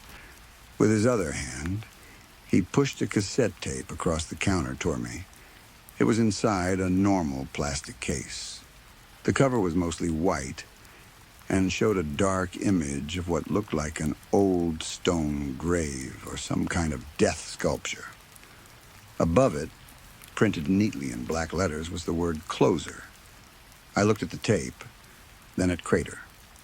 That was about as far as I got. He narrowed his eyes. "What?" he asked. "You don't like goth music?" "Well, I turned the tape over in my hands. I liked the soundtrack from The Crow." Crater made a dramatic bow. Then he attempted something that might have been a curtsy. "Oh, forgive me, my dark lord." He wobbled slightly and grabbed the counter to steady himself. Then he dropped the mocking voice. "Actually, that is a pretty good soundtrack." His attention began drifting somewhere else before he seemed to remember what he had called me over for. He pointed at the cassette. "Joy Division, man." By then I had turned it around and could see that it was, in fact, a Joy Division album. "Okay, obviously." I lifted one hand and made the heavy metal horns near my chest. "Joy Division? Great. You called me over because you bought a Joy Division tape?" "Dude, that one is from New Zealand." He said it with the excitement of a person who had discovered buried treasure. "So, it's an import?" He grabbed the cassette back from me. "I don't think so, Jack." "What is wrong with you?" I asked, laughing. "You know what? Before you explain whatever this is, you need to make me a drink." He did. We spent the next hour talking, drinking, and catching up. Eventually, he explained what made the tape special. The most reliable story he had found was that the cassette had been manufactured and sold in New Zealand several months before the album's official release. Somehow, years later, it had made its way to a second-hand shop near Cape Cod. That was where Crater had found it, while traveling with his parents. It was exactly the sort of thing he trusted me not to mention around most of the people we knew. They would have mocked him endlessly for being excited about an old, imported cassette. I gave him a hard time too, of course, but honestly, it was a very cool find. By the time he placed the tape into the player, I had already had several drinks. At first, it sounded normal. The music was stranger and more rhythmic than I expected. But that was probably because I did not know the album very well. The cassette itself did not sound damaged. It did not play backward or contain strange voices between the songs. Nothing obvious happened. Still, something about the recording frightened me. It is difficult to explain without sounding insane. At first, I felt the way a person sometimes feels at the beginning of a heavy mushroom trip. The room did not appear to change exactly. It was more like I had suddenly become aware of patterns that had always been there. The angle of the walls, the spaces between objects, the shapes created by the furniture, the distance from the television to the window. For a moment, everything seemed connected by beautiful hidden geometry. The whole world looked as though it had been woven together using lines I had never noticed. Then the feeling changed. It was no longer pleasant. It did not feel like a drug experience. I was not on mushrooms. I was not even smoking because I had a drug test coming up for the terrible job I needed to keep. Suddenly, I no longer felt drunk either. I knew that time was still passing somewhere, but I was not inside it. My body remained in Crater's living room, but my awareness had been pulled somewhere else. I was frozen, trapped, or perhaps separated from myself. Closest word I can think of is sandboxed. It was as if I had been placed inside a closed system. while something transferred information into me. The information was far beyond my ability to understand. I did not see clear images the way a person sees things in a dream. I felt knowledge entering me.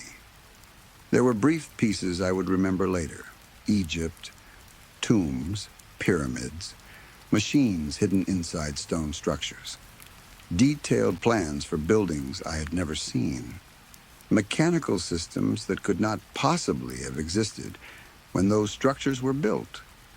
The information poured into me without language. I could not move. I could not speak. I could not even feel fear in the normal sense. The only thing I understood was my status, offline. Then it ended. I came back to the room with no clear idea of how much time had passed. Crater did not explain what had happened. I was not even sure he had experienced the same thing. A week or two went by. That was not unusual. Crater often vanished for long stretches. Sometimes he sent a postcard. Usually he did not. Then my phone rang. I picked it up and heard his voice exploding through the receiver. "Awoo, buddy!" I pulled the phone away from my ear. "Crater? What the hell?" He began laughing wildly. "Don't you love that?" "Love what?" "Weasel." He howled with laughter again. "And what do you want?" "Bro, we need to go shopping. Come get me." I sighed. "Fine." Crater owned a Toyota Supra that he had absolutely no business driving. It was far too powerful for someone with his skills. He was such a bad driver that most people assumed the car was a cheap, broken project.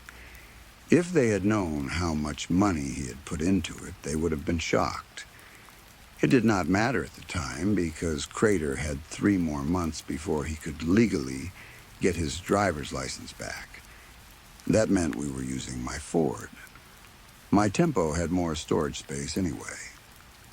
The original stereo had been replaced with a 6-disc CD changer, a good amplifier, upgraded cabin speakers, and a large subwoofer in the trunk. I had bought the car through my cousin, who helped run county auctions and occasionally told me when something interesting was available. My best guess was that the Tempo had once belonged to a careless drug dealer or someone similar. It looked too strange to have belonged to an ordinary person. Whenever Crater wanted to go shopping, it usually meant he had invented some new plan. Most of his plans were stupid. Some were dangerous. A few were actually fun. And, to everyone's surprise, a couple had even made us money. As soon as he got into my car, he started attacking the buttons on the stereo. "Bro," he said, "isn't this thing supposed to have a tape deck?" He repeatedly tapped the skip and random buttons at an incredible speed. "That old analog stuff?" I said. "Get with the times, Grandpa. CD quality." I said it like someone who truly believed compact discs sounded better, simply because some advertising company had told him they did. Crater slowed his button pressing. He leaned toward the speakers and made a serious listening face. "Okay, Mr. Hi-Fi," he said. "But when are you going to get some taste?" "Oh, right. I forgot to tell you." I waited just long enough for him to look interested. "I got a taste last night." He stared at me. "Your mom." "Not cool, dude." He filled his lungs, preparing to scream a long chain of insults at me. Then he stopped. A Marilyn Manson track had begun playing. He tilted his head. "Is this Manson?" I nodded. He relaxed into the seat as the guitar riff took over. "Reznor produced the hell out of this album." After that, we rode mostly in silence. At least, I do not remember saying much. Every few minutes, Crater would whisper something to himself. Then he would lean forward and begin skipping through tracks again at an impossible speed. When he found the song he wanted, he would sit straight in his seat and say, very quietly but clearly, frequency range parameter error, neutralized. He always said it twice. Then he would recite a sequence of numbers and symbols. I could never remember the sequence afterward. It may have been different each time, or it may have repeated perfectly. What frightened me was the way his voice began to fit into everything around us. The words matched the rhythm of the music. Then they matched the turning engine. They connected with the faint whining of a wheel bearing that had recently started failing. They blended with the flashing check engine light. They joined the different sounds of air moving across each window. Even the vibration caused by my own breathing seemed to become part of what he was doing. The whole car felt like one machine. Not just metal, wires and fuel. Crater, the music, the engine, and I were all parts of the same system. Then his fingers striking the CD player would suddenly pull me back into normal awareness. I would realize that I was driving an American sedan down the highway at nearly 80 miles an hour. I never knew what to say when this happened. I still do not. Maybe I needed more sleep. Maybe the memory of the cassette was affecting me. Maybe I had spent too much time around Crater. Whatever the explanation was, I knew nobody else would want to hear it. We drove to several towns and visited every second-hand store we could find. At each shop, Crater made a pile near what seemed to be the exact center of the building. He collected anything related to audio or video equipment. Floor speakers, receivers, old amplifiers, wires, connections, adapters, cassette decks, control units. Nothing he chose seemed valuable on its own. Buying used electronic equipment was not unusual for him. What was unusual was the amount. He wanted all of it. At one shop, he told the owner to pack everything that would fit into my car. He said he would return with a truck on Tuesday for the rest. Our final stop was a large, privately owned store and warehouse that sold building and remodeling supplies. The public shop was only part of the business. A few miles away, the company had an enormous storage yard where it kept materials for county, state, and government-related construction projects. I had never visited the public store during normal business hours. My cousin and I sometimes went to the company's storage area after work. We would drink a few beers, and he would tell stories about strange mistakes he had seen while working with the county. Most problems came from someone adding an extra zero to an order or filling in the wrong line on a request form. Then a county warehouse would suddenly receive 10,000 roof shingles instead of 1,000, and nobody knew what to do with them. While Crater spoke with the shipping and receiving manager, I stood near the counter looking through a box of old 8-track tapes. The manager was an old man who moved slowly. "Well, I reckon," he said. He stretched those words across the entire time it took him to walk behind the counter, open a low drawer, remove a schedule book, and check the delivery dates. "We could probably get it out to you by Tuesday." "Right on, brother," Crater said. "That works for me." He filled out a customer card and handed it over. "We've got your number," the old man said. "We'll call before we head your way." I was holding an 8-track box set that featured Waylon Jennings and Buck Owens. The packaging made it look like they had recorded the album together, but I think it was simply a cheap collection created by a record company using old songs. The more I stared at it, the less I felt like I was looking at it. My eyes were pointed toward the tapes, but my attention had moved somewhere behind them. Not the back of the box. Not the back wall of the shop. Something farther away. Something behind the building. Behind the land. Behind everything. There was something small back there. A little thing. A hidden thing. No, not small. It only seemed small because it was so far away. It was at the very back of everything, where all systems met. I had no idea how much it could control from there. That thought did not feel like my own.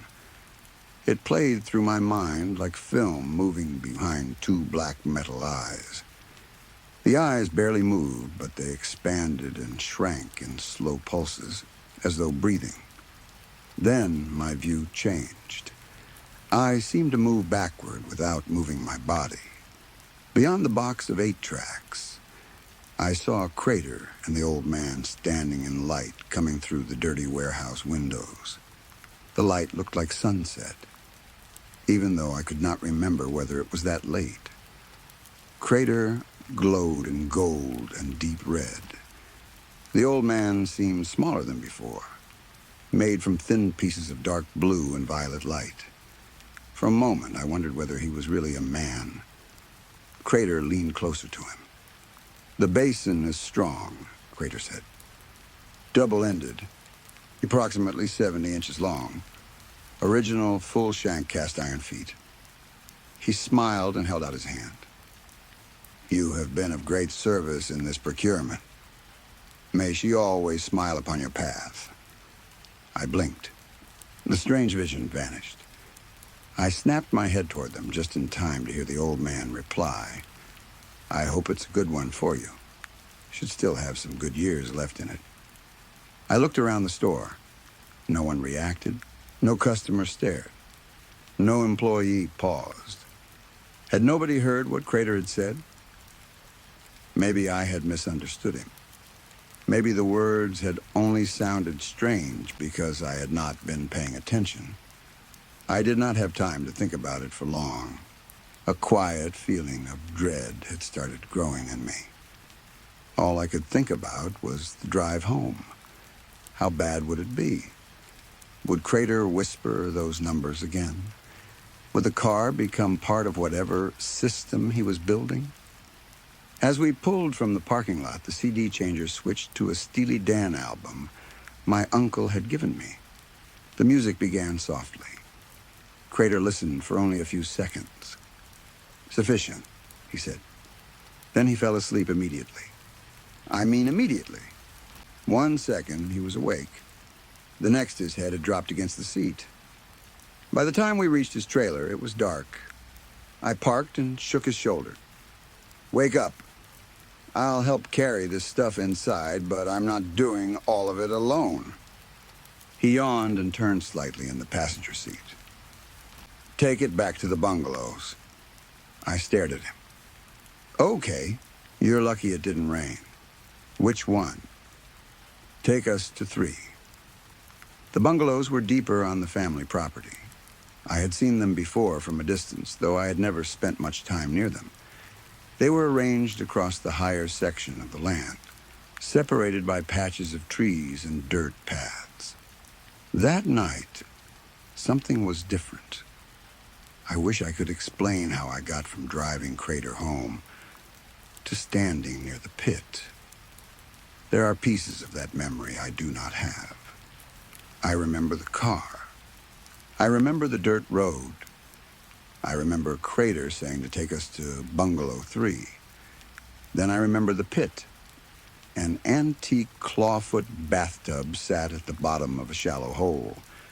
5 metal channels ran from the edge of the pit toward 5 different points on the property.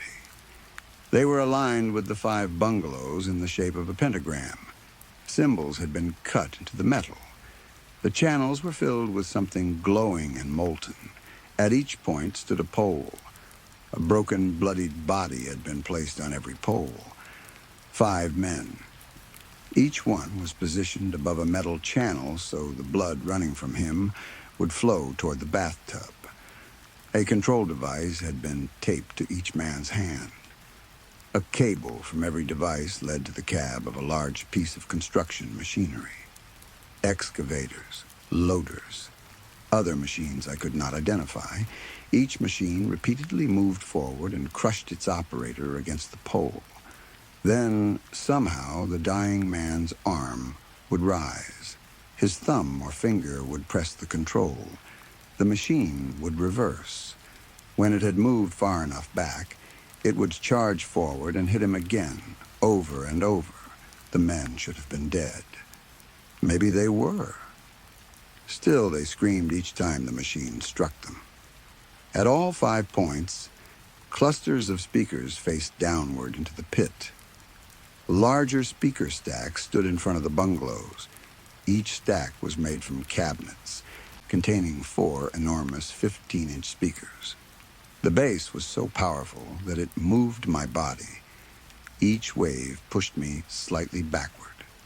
Then the sound vanished for a fraction of a second, and my body fell into the empty space it left behind. I could not control the movement. When I looked down, I saw grooves in the dirt on both sides of my shoes. The sound had been sliding me across the ground. Guitar riffs cut through the low noise like lightning.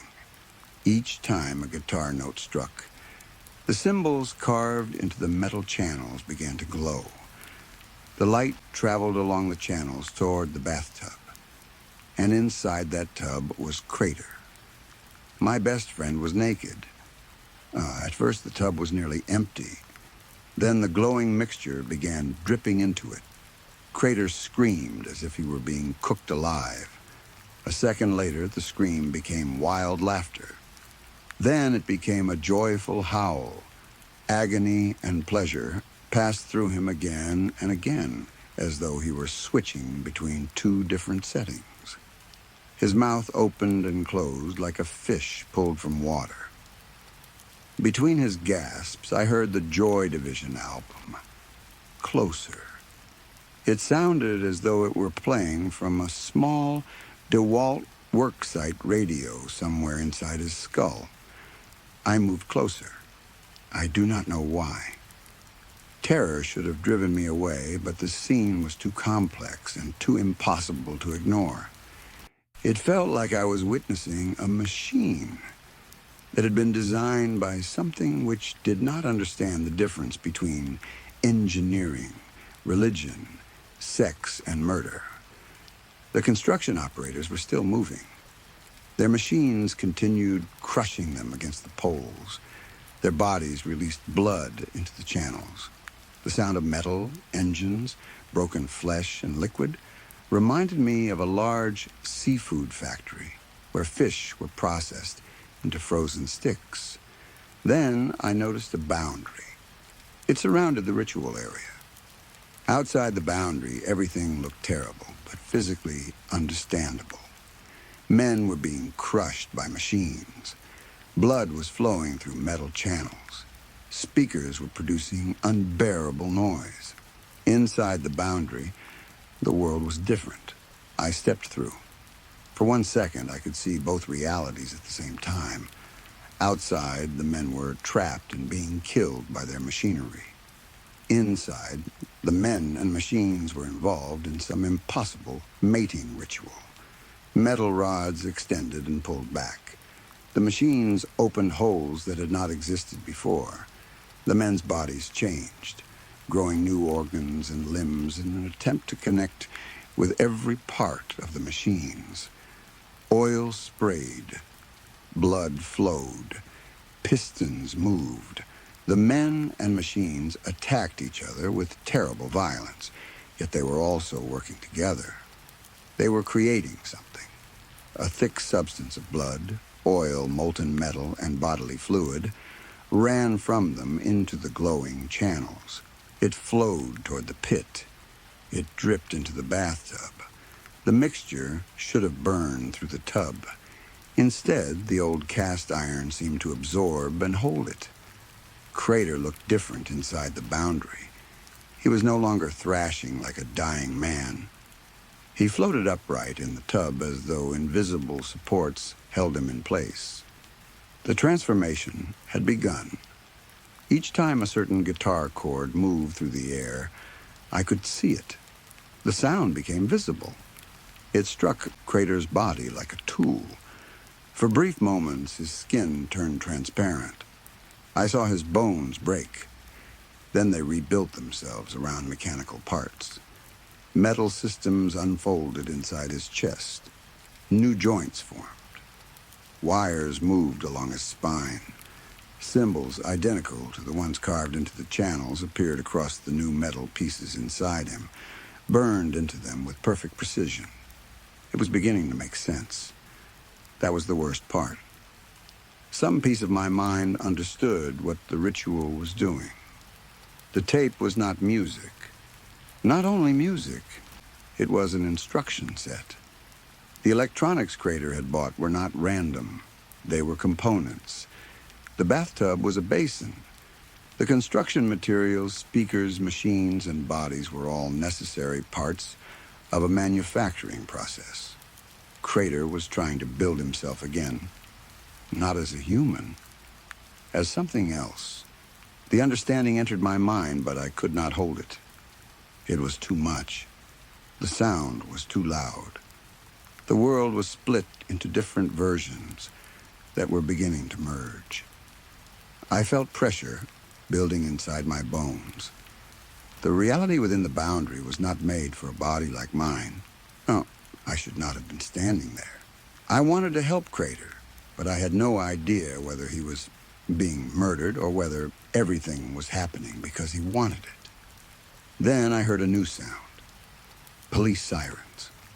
At first I was not sure they were real. "Those are sirens," I whispered. Then I answered myself. Right. Whatever was happening, I knew I did not want to be there when other people found it. I did not want the police to believe I had helped create the scene. I did not want to see what the ritual might do to them. I pulled my eyes away from the pit. It felt like tearing my face away from a magnet. I ran behind Bungalow 1 and down toward the lower section of the property where I had parked my Tempo. The land was arranged in a way that allowed me to see the trailer from the bungalows, though people near the trailer could not easily see the upper area. That night, seeing it probably was not necessary. The noise could have been heard for miles. It reminded me of a high school football game in a small town on a Friday night. Have you ever heard one from across town after everyone has left their houses and shops to attend? The rest of the town becomes silent. Then, far away, you hear young people crashing into each other while horns play and people scream. There is always a marching band. There are always police officers drinking free coffee and trying to look important in front of teenage girls working at the refreshment stand. Of course the police were coming. I saw their flashing lights pushing through the trees, red, blue, white. The lights illuminated the lower branches and the bottoms of the leaves. I stood beside my car, trapped. That memory ends there. The next clear memory I have happened about a month earlier, or perhaps later. This is where the timeline becomes difficult. Crater stood beside a pallet of heavy bags, pulling off a pair of work gloves. "Excuse me. Bacon powder?" he said in his best Wayne Campbell voice. His impression was terrible. He managed to sound more Canadian than Mike Myers. Still, it was better than the period, when he tried to act like Pauly Shore all the time. For several hours, I had helped him unload 80-pound bags from a storage container. We stacked them on pallets in layers of 4 bags by 4. In a warehouse, we could have stacked them higher, but these pallets had to be moved up a steep and rough hill toward the bungalows. We needed to keep the weight low so they would not tip. Crater placed his gloves on top of a pallet. I removed mine and rubbed my sore arms. "I'm done. It's getting dark." He looked at me. "After all the things you've said about my soft hands, you're going to complain that your arms hurt and leave? What's the deal? Some of us have jobs in the morning." I wiped sweat from my forehead and looked at the bags. "What is all this stuff anyway? Seriously?" Crater leaned against the pallet. He stared toward the western tree line where the setting sun turned the leaves orange and red. The trees looked almost proud, as if they were accepting the tired sun and allowing it to rest inside them. Ceramic fiber, he said. No kidding? I think I remember reading that on the last 100 bags I carried. I was pushing him harder than usual. The entire situation felt wrong. It had been nearly a month since our shopping trip, and this was the first time I had seen him. My dad wants to repair and upgrade some things on the property, he said. His voice was not angry. It was simply flat. I knew that was the only answer he would give. He was not really watching the sunset. His eyes moved across the tree line. He checked the same areas again and again. He was looking for something. Then a small smile appeared on his face. His eyes softened. You never met my grandfather, did you? He already knew the answer. No. I missed him by a few years. Crater took a slow breath. My grandfather was a stubborn man. He laughed quietly. Twice as stubborn when he was right. 4 times worse if anyone agreed with him. He continued watching the trees. He owned this land before the state built the road through here. The government told everyone along the planned route that they had to give up part of their property. They offered almost nothing and called it a duty to the community. Crater pointed toward the trees. The state got its road eventually. I followed the direction of his finger. At first, I saw only trees. Then I thought I noticed a narrow line through the brush, something like a hidden path. Grandpa knew he would have to give up some land, Crater said, but he fought them. He kept about 94% of the original property. He forced them to give him several strange agreements. He also held out long enough and caused enough trouble that the state paid the other landowners almost twice what it had first offered. He smiled proudly. That state road is right there. The final sunlight shone through a narrow opening in the trees. What kind of strange agreements? I asked. Crater chuckled. Did you ever get a JFC lunch at school? Of course I had. The students called it the Just Fucking Can't program. It paid for lunch when a student did not have money. I had used it many times. Apparently, JFC had been Crater's grandfather's initials. I saw the contract, Crater said. Those lunches are paid for with road money. Grandpa forced the state to fund them because he was too stubborn to accept their first offer. He looked genuinely proud. We continued cleaning while he told me more.